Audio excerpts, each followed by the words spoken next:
అందరికీ నమస్కారం అండి. Welcome to STP Astrologics. మనం ఈరోజు అండి గురు గ్రహం గురించి పూర్తి వివరాలు తెలుసుకుందామండి.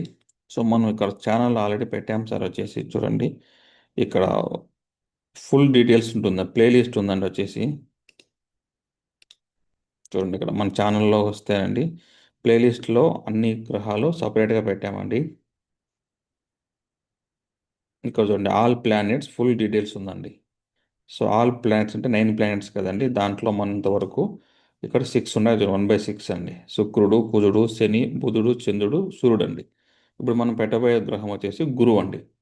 గురువుతో కలుపుకుంటే 7 గ్రహాలు అవుతాయండి. ఎవరికైనా ఇంట్రెస్ట్ ఉండే వాళ్ళకు జ్యోతిషం నేర్చుకోవాలంటే ఇదే సార్, ఇవే విషయాలు నేను క్లాస్లో కూడా చెప్తానండి, ఈ బేసిక్ విషయాలు. ఒకటండి, మన ఛానల్ చూసేవారందరూ 25% జ్యోతిషము ఛానల్లో ఉన్న వీడియోస్ ద్వారానే నేర్చుకోవచ్చండి. 75% మనం క్లాస్లో వచ్చేసి కవర్ చేస్తాం సార్. వచ్చేసి ఎందుకంటే అట్లా బ్యాలెన్స్ చేయాలి సార్. వచ్చేసి ఎప్పుడు మొత్తం నేను క్లాస్లోనే చెప్తాను, ఇక్కడ చెప్పనంటే ఎలా చెప్పాను సార్. వచ్చేసి కొంచెం సర్వీస్గా ఉండాలి సార్ మనం.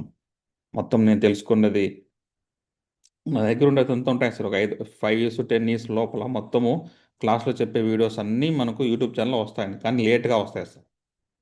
అదే సార్, బట్ దాంట్లో ఉన్న లాజిక్స్ ఏంటి, సారాంశం ఏంటి సార్, ఎలా షార్ట్కట్లో ఉపయోగించాలనేది మనము క్లాస్లో నేర్చుకోవచ్చు సార్. వచ్చేసి నా దగ్గర డబ్బులు లేవు సార్ నేర్చుకునే కంటే, మీరు ఛానల్ ద్వారా చూసి నేర్చుకోవచ్చు అండి దాంట్లో. ఓకే, మనం వీడియోలోకి వెళ్దాం. వచ్చేసి ప్రతిదీ మనం మనీ మైండెడ్గా చూడకూడదు ఉద్దేశంతో మ్యాక్సిమం నేను ఇట్లా వస్తూ ఉంటాను. వచ్చేసి ఇప్పుడు మనం గురువు గురించి తెలుసుకుందాం సార్. ఇదే సార్, గురువు అంటే గౌరవం సార్. నాకు గురువు వచ్చే స్థితిలో ఉన్నాడు. గౌరవం కోసము మనం క్లాస్లో చెప్పే కొన్ని వీడియోస్ కూడా 25% అనేటివి యూట్యూబ్ ఛానల్లో పెడుతున్నాం సార్. అదే సార్ గురువు. మనం చెప్తే చూస్తాం చూడండి. గురువు యొక్క ఫస్ట్ లక్షణాలు సార్, గౌరవం కావాలి సార్ గురువుకి. నేను ఎందుకు పెడుతున్నాను 25% వీడియోస్? గౌరవం కోసం. పేరు వస్తుంది కదండి, పేరు కోసమే కదా సార్ ఉండేది. గురువు వచ్చే స్థితి అంటే వాళ్ళకి పేరు కావాలంట సార్. వచ్చేసి టీచింగ్. ఇంత కష్టపడి ఈ డీటెయిల్స్ అంతా ఇస్తున్నాం కదండి, అదంతా గురుగ్రహానికి సంబంధించిందే సార్. వచ్చేసి గురువు ఎవరికైతే ఉచ్చ స్థితిలో ఉంటాడో వాళ్ళకి ఈ లక్షణాలన్నీ పుష్కలంగా ఉంటాయండి. గౌరవం ఉంటుంది, పేరు ప్రతిష్ట, కీర్తి ప్రతిష్ట ఉంటుంది. ఎందుకంటే ఇది పెద్ద ప్లాంట్ అనమాట, ఏరియా వైజ్ సార్. తర్వాత గోల్డ్ని ఎక్కువ ఇష్టపడతారు, లిక్విడ్ క్యాష్ ఫ్లో ఉంటుంది, పిల్లల్ని ఎక్కువ ఇష్టపడతారండి. ఓకేనా సార్, ఇదంతా ఉంటుంది అనమాట గురువుకు.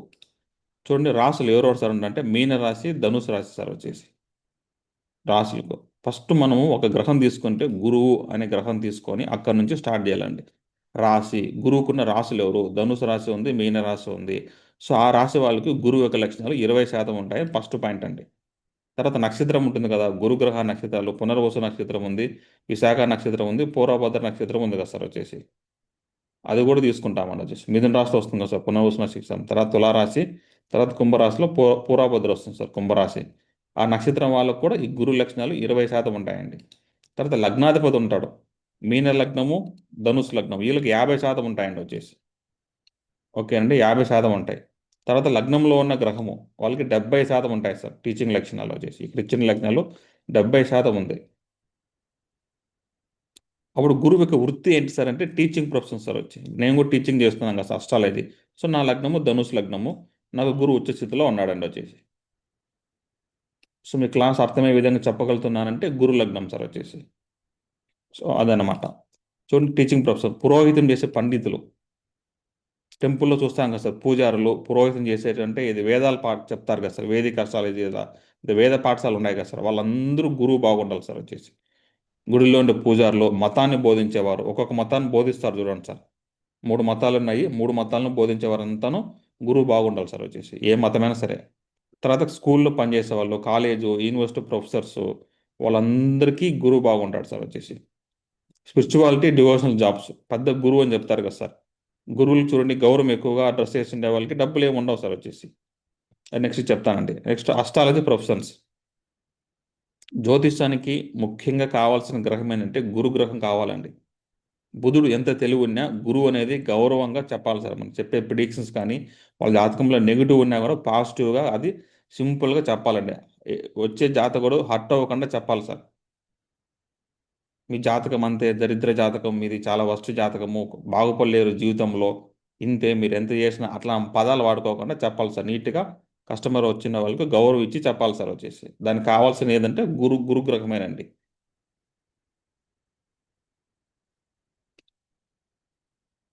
సో గౌరవంగా చెప్పాలి కదా సార్, రెస్పెక్ట్గా చెప్పాలన్నమాట. ఇది సార్ మీది ఏబి ఇట్లా ఉంటుంది. ప్రతి ఒక్క గ్రహానికి ఒక పాజిటివ్ ఉంటుంది, నెగిటివ్ ఉంటుందండి వచ్చేసి. దాన్ని మనం అర్థం చేసుకోవాలన్నమాట. ఇప్పుడు చూడండి, గురువు ఉచ్చ స్థితికి గురువు నీచ స్థితికి డిఫరెన్షియేట్ చూద్దాం సార్ వచ్చి ఇక్కడ.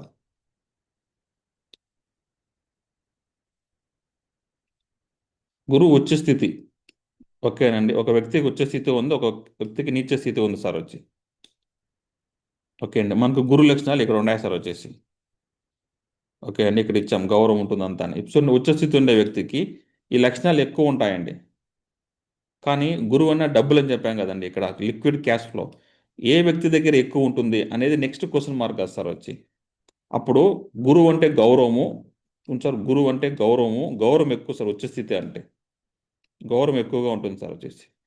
నీచ స్థితి అంటే గౌరవం తక్కువగా ఉంటుంది.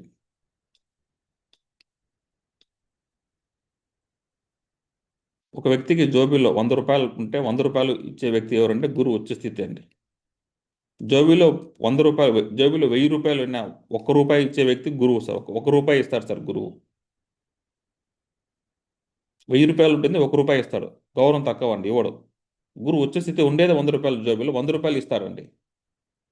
అప్పుడు వీళ్ళకి గౌరవం ఎక్కువ ఉంటుంది. వీళ్ళ దగ్గర డబ్బులు ఉన్నాయని యాక్టింగ్ ఉంటుంది అంతే సార్. గౌరవంగా డబ్బులు ఎవరిని అడుకోకుండా గౌరవంగా చూసుకుంటా ఉంటాడు సార్. వీళ్ళకి డబ్బులు ఉండవు సార్ యాక్చువల్గా. డబ్బులు ఎక్కువ ఎవరి దగ్గర ఉంటాయంటే నీచ స్థితి గ్రహం దగ్గర డబ్బులు ఉంటాయండి. సో గౌరవం పోగొట్టుకోవాలా, డబ్బులు పోగొట్టుకోవాలి, ఏది మనకు కావాలి సార్? గౌరవం కావాలన్నా, డబ్బులు కావాలన్నా. మీరు సొసైటీలో చూస్తే ఎవరైతే గౌరవంగా ఉంటారో డబ్బులు ఖర్చు పెడతా ఉంటారు సార్. పొలిటీషియన్స్ కానీ డొనేషన్స్ కానీ ఎక్కువ చేస్తూ ఉంటే వాళ్ళకి గౌరవం వస్తుందండి. 1 రూపాయి కూడా ఖర్చు పెట్టరు, వీళ్ళు ఎవరికి దాన ధర్మాలు చేయాలంటే వాళ్ళ దగ్గర సార్ డబ్బులు ఎక్కువగా ఉంటుంది. అప్పుడు వాళ్ళకి గురువు నీచ స్థితిలో ఉంటాడండి. సో నీచ స్థితి అనే దగ్గరే డబ్బులు ఎక్కువగా ఉంటాయి అనేటిగా అర్థం అండి. కానీ ఎవరికి తెలియదు సార్, మీరు అడగండి ఎవరు చెప్పరండి. నీచ స్థితి అనే గ్రహం దగ్గర ఎవరైనా అడగండి డబ్బులు ఇంత ఉన్నాయని వాళ్ళు చెప్పరండి. వాళ్ళ దగ్గర 1,00,000 రూపాయలు అంటే నా దగ్గర 10,000 ఉన్నాయంటారండి. గురువు ఉచ్చస్థితి ఏం చేస్తారంటే ఏదైనా ఒక ఫోన్ కొనుక్కుంటాడు సార్, ఐఫోన్ కొనుక్కోనండి. మనం ఏమనుకుంటున్నాం, ఐఫోన్ కొనుక్కుని అంటే అతనికి లక్షల్లో ఉన్నాయి అనుకుంటాం కదా సార్. అలా పై పైన మెరుపులు చేసే గ్రహం అన్ని ఉచ్చస్థితి గ్రహాలు సార్ వచ్చి. ఓకేనండి, పై పైన మెరుపులు చేసే గ్రహాలన్నీ ఉచ్చస్థితి గ్రహాలు సార్ వచ్చి. నాది చూడండి సార్, మ్యాక్ బుక్ ఉంది, ఐఫోన్ ఉంది, అప్పు చేసి కొన్నాము, అప్పులు ఉన్నాయి, బ్యాంకులో గోల్డ్ పెట్టినాము. చూడండి సార్, అది తీసుకోకుండా తీసుకున్నాం. ఉచ్చస్థితి అట్లా అట్లా పనులు చేస్తాయండి వచ్చేసి. నొప్పి సార్ అది, బయటకు చెప్పుకోలేం. ఇప్పుడు టాపిక్ వచ్చింది కాబట్టి చెప్తున్నానండి వచ్చేసి. నీచ స్థితి గ్రహం అలా లేదండి, డబ్బులు ఉంటేనే ఐఫోన్ కొనుక్కుంటుంది, డబ్బులు ఉంటేనే మ్యాక్ బుక్ ఇలాంటి టెక్నాలజీ విషయాలన్నీ కొంటారు సార్ వచ్చేసి. వీళ్ళు గౌరవానికి ఎక్కువ ప్రయారిటీ ఇస్తారు. సో డబ్బులు ఖర్చు పెడతారు అన్నమాట, డబ్బులు తక్కువగా ఉంటాయి. కానీ బయటికి మాత్రం డబ్బులు ఉన్నట్టే అంటే కనపడతారు సార్ వాళ్ళు. నీచ స్థితి గ్రహం ఏం చేస్తుంది, డబ్బులు ఖర్చు పెట్టదు సార్. గౌరవం కోసం డొనేషన్స్ ఎవరు వీళ్ళు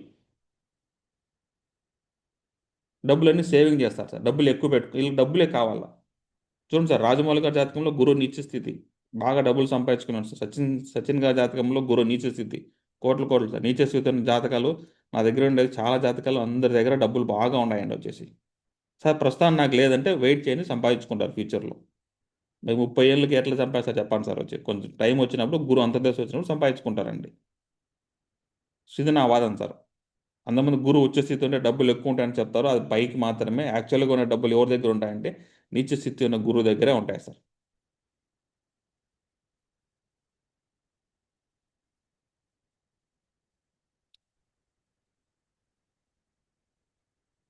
ఇది మనం ఆల్రెడీ చెప్పాం సార్, గురువు 1 to 12 ప్లేసెస్లో. ఇక్కడ ఒక వీడియో పెట్టామండి, గురువు ప్లేసెస్ 1 to 12 ప్లేసెస్, 12 హౌసెస్ అనేది. ఆ వీడియోలో అందరికీ క్లారిటీగా చెప్పాను. కానీ గురువు చూడండి సార్, ఎప్పుడైనా ఏ గ్రహమైనా సరే లాజిక్ ఒకటేనండి. కేంద్రము త్రికోణంలో ఉంటే మంచిది సార్, దుస్థానం అంటే మంచిది కాదని అంతే సార్. మనం వాటి వల్ల కష్టపడతా ఉంటాం వచ్చేసి. ఓకేనా సార్? కానీ ఇక్కడ ఇంకో పాయింట్, లగ్నంలో గురువు అండి, ఇది ఒక్కటి సార్ దిగ్బలం. ఎక్కువ బలం అంటే లగ్నంలో గురువు అండి. ఓకేనా సార్? లగ్నంలో గురువు, ఈ దిగ్బలం చెందిన వ్యక్తి చూడండి sir, good name in society, good name for children.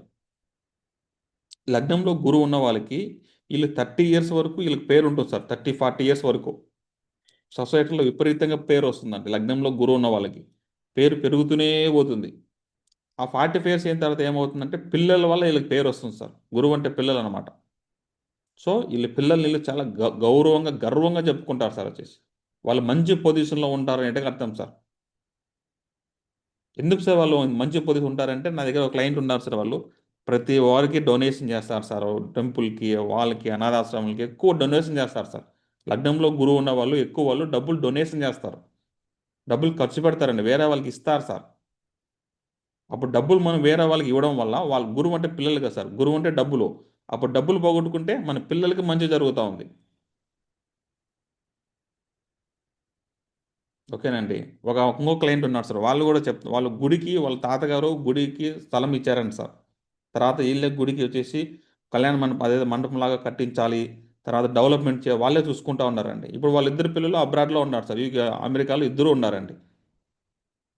చూడండి సార్, అప్పుడు అప్పుడు గురువు అనేది ఎంత డొనేషన్ చేస్తామో అంత పిల్లలకి మంచి పేరు ఉంటుందండి. మనం ఎక్కువ డొనేషన్ చేస్తే మన పిల్లవాళ్ళకి బాగుపడతారు సార్ వచ్చి. ఎలా చెప్తున్నారు సార్ మీరు డొనేషన్ అంటే? చూడండి, ఇది కాలసర్ప తత్వం కదా సార్. 1వ స్థానము, ఇది 9 కదండి. 9వ స్థానము, ఇది 12 అండి. అంటే మనకు 9వ భావం అంటే ఏంటంటే భాగ్యస్థానం కదా సార్. మనకు భాగ్యస్థానం అధిపతి ఎవరంటే గురువు.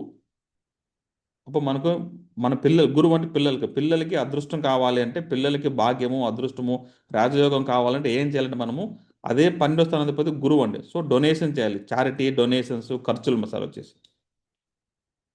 అప్పుడు 9వ భావం మీకు యాక్టివేట్ కావాలంటే 12వ భావం చేయాలండి. చూడండి, చాలామంది దాన ధర్మాలు చేసే వాళ్ళు పిల్లలు బాగుంటారండి.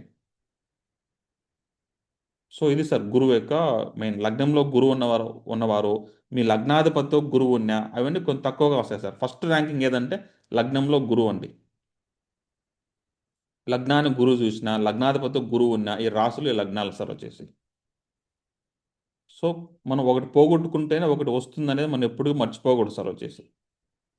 మనం ఎంత డొనేషన్ చేసినా కూడా ఆ యొక్క ఫలితం అనేది మన పిల్లలకి ఉంటుంది సార్ వచ్చేసి. మనం చెడు చేసినా కూడా ఉంటుంది సార్. అదే సార్, దాన్నే కర్మ అస్ట్రాలజీ అంటాము, కర్మ జ్యోతిషం అంటాము. మనం మంచి చేస్తే మన పిల్లవాళ్ళకి వెళ్తుంది సార్. మనం చెడు చేస్తే చెడు కూడా వెళ్తుందండి వచ్చేసి. రెండు సమానంగా వెళ్తాయండి. మనం ఎంత పర్సెంటేజ్ చేశామనేదే మ్యాటర్ సార్. మంచి చేశామా, చెడు చేశామా. సో ఇది సార్ గురువు గురించి చెప్పాల్సిన ముఖ్యమైన పాయింట్స్ అనమాట. లగ్నంలో గురువు ఉంటే వాళ్ళ పిల్లలు వాళ్ళు సొసైటీలో ఎప్పుడు తలెత్తుకొని తిరగలుగుతారంటగా గుర్తుపెట్టుకోండి సార్ వచ్చి. మనము అదే సార్, ఇప్పుడు వేదిక అస్త్రాలు మన క్లాసు స్టార్ట్ చేయబోతున్నాం సార్ జూన్ 7వ తారీఖు. అందరికీ డౌట్, మనం ఏది ఫాలో అవుతున్నామని. మనం ఫాలో అయ్యేది వేదిక అస్త్రాలు చేస్తారు వచ్చేసి. అంటే గురువు ఒక్కొక్క ప్లేస్మెంట్స్ అనమాట. ఒక్కొక్క రాశిలో ఒక్కొక్క గ్రహం ఉంటే ఎలా ఉంటుందనేది వేదిక అస్త్రాలు సార్. కేపీ అనేది నక్షత్రాన్ని వాళ్ళు ఎక్కువ ప్రయారిటీ ఇస్తారు సార్ వచ్చి. ఒక రాశిలో 4 నక్షత్రాలు ఉన్నాయి కదా సార్. ఒక నక్షత్రం ఉంది కదండి, అశ్విని అండి. అశ్వినిని వాళ్ళు ఒక పాదాన్ని 4 పాదాలకు డివైడ్ చేస్తారు సార్. అట్లా వాళ్ళు 9 ఒక నక్షత్రాన్ని 9 భాగాలకు కప్స్గా వాళ్ళు డివైడ్ చేసుకుంటూ పోతారు సార్. సబ్ డివిజన్స్ ఎక్కువ ఉంటాయి అన్నమాట వాళ్ళకు. సో మన నక్షత్రం అయితే ఎక్కువ ప్రయారిటీ ఇవ్వసం వచ్చేసి, మనం డైరెక్ట్గా గ్రహాలని ఎక్కువ ప్రయారిటీ ఇస్తాం సార్ వచ్చేసి. సో మనం ఫాలో అయ్యేది వేదిక అస్ట్రాలజీలోని. ఈ వేదిక అస్ట్రాలజీ చాలా సింప్లిఫైడ్గా మనం ఇప్పుడు మీకు ఇవి చెప్పేటి అర్థమవుతున్నాయంటే అంత సింపుల్గా మన వేదిక అస్ట్రాలజీని అర్థం చేసుకోవచ్చు సార్ వచ్చేసి. సో కోర్స్ 1 నుంచి కోర్స్ 10 ఉన్నాయండి. డెడ్ లైన్ వచ్చేసి జూన్ 6వ తారీఖు డెడ్ లైన్ సార్ వచ్చేసి. ఎవరన్నా జూన్ 6 లోపల మీరు రిజిస్టర్ చేసి చేసుకోండి సార్ ఈ కోర్స్కి వచ్చేసి. సో మీరు డీటెయిల్స్ కావాలంటే ఈ నెంబర్కి వాట్సాప్ చేయండి సార్ వచ్చేసి. సో మ్యాక్సిమం ఈ యొక్క బ్యాచ్కి కొంచెం చూద్దాం సార్ వచ్చేసి. ఎందుకు సార్ మీరు ఇప్పుడే క్లాసులు పెడుతున్నారు అంటే, ఆ జూన్ 7 నుంచి 22వ తారీఖు వరకు గురువు బుధుడు అనే గ్రహం వచ్చేసి గోచారంలో కలుస్తారు అనేట్టుగా అర్థం సార్. మనం ఆల్రెడీ నాకైనా సరే ఎవరికైనా సరే గురువు బుధుడు లేని జ్యోతిష్యం రాదండి. మనం ఒక వీడియో చెప్పాము సార్, ఎవరు జ్యోతిష్యం నేర్చుకుంటారని పెట్టాము. సో గురువు బుధుడు కనెక్షన్ ఉంటే నేర్చుకుంటాము. సో ఈ టైంలో మనకు తెలివి ఉంటుంది, నేర్పించడానికి నాకు తెలివి ఉంటుంది, నేర్చుకున్నానికి మీకు అర్థమవుతుంది కాబట్టి ఆ పర్టికులర్ టైంలోనే క్లాస్ పెడుతున్నాం సార్ వచ్చేసి. మిగతా టైంలో రారు సార్ ఎవరు. సో అందుకు రీజన్ అనమాట, వేరే ఏం రీజన్ లేదు. ఓకే అండి. So thank for watching this video sir. June 6th అండి, అంతలో ఏమైనా ఇంట్రెస్ట్ ఉన్న వాళ్ళు రిజిస్టర్ చేసుకోవచ్చు అండి. Okay sir, thank for watching this video అండి.